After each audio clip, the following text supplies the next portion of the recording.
ढोलकपुर नामक गांव में एक बहुत पुराना घर था।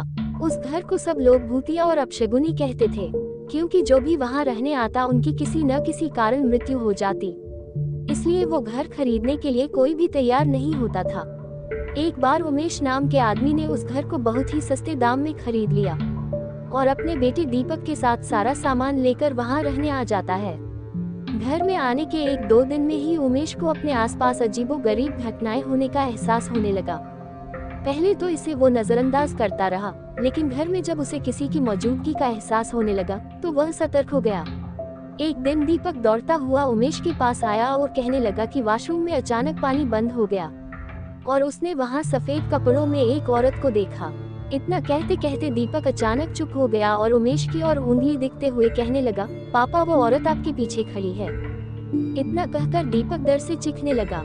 उमेश दीपक को गोद में उठाकर उसी वक्त घर से निकल गया। दीपक बहुत सहम गया था, तो उसका डर भगाने के लिए उमेश ने उसके लिए एक कुत्ता खरीदा और साथ लेकर दोनों घर आ गए।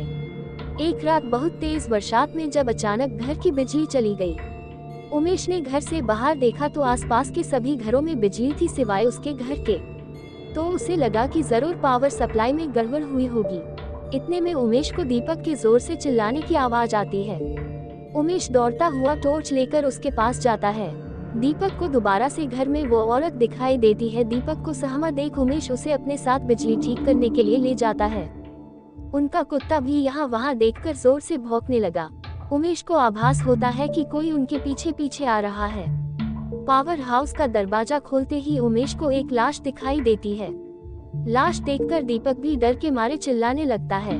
उमेश अपने बेटे को लेकर तुरंत घर से बाहर भागने की कोशिश करने लगता है। घर से बाहर निकलते हुए अचानक उमेश का पैर दरवाजे के पास बनी लकड़ी की बनी सीढ़ियों में फंस जाता है और बहुत कोशिश करने पर भी वह पैर बाहर नहीं निकाल पाता है। दीपक अपने पापा को बाहर खींचने की कोशिश करता है, लेकिन काफी प्रयास करने पर भी उसका पैर बाहर नहीं निकाल पाता है। कोई उपाय न दिखने पर दीपक अपने कुत्ते को लेकर वापस घर के अंदर चला जाता है। तभी वो औरत दीपक को एक कमरे में खींच कर ले जाती है। कुत्ता भी उसके पीछे भौंकते भौंकते उसी कमरे में चला जाता है।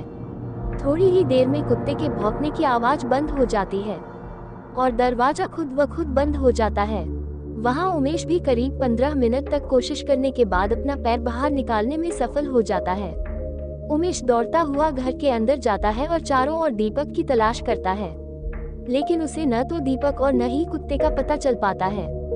बहुत ढूंढने पर जब दोनों ही नहीं मिल पाते, उमेश हार मान लेता है और उनके दोबारा मिलने की आश में वही रहने लगता है। कुछ दिन बाद उमेश बिजली ठीक करने वाले इलेक्ट्रिशियन को बुलाता है, लेकिन घर में दाखिल होने से पहले ही वह दरवाजे से ही उल्टे पैर वापस लौट जाता है। उमेश के पूछने पर वो कहता है कि आपके घर में एक औरत, एक बच्चा और एक कुत्ते का भूत दिखाई दे रहा है। इलेक्ट्रिशियन की बात सुनकर उमेश उदास हो जाता है। उसे एहसास हो जाता है कि उसका बेटा अब कभी लौटकर नहीं आएगा, जिसके बाद उमेश वो घर छोड़कर चला जाता है और कभी लौटकर नहीं आया।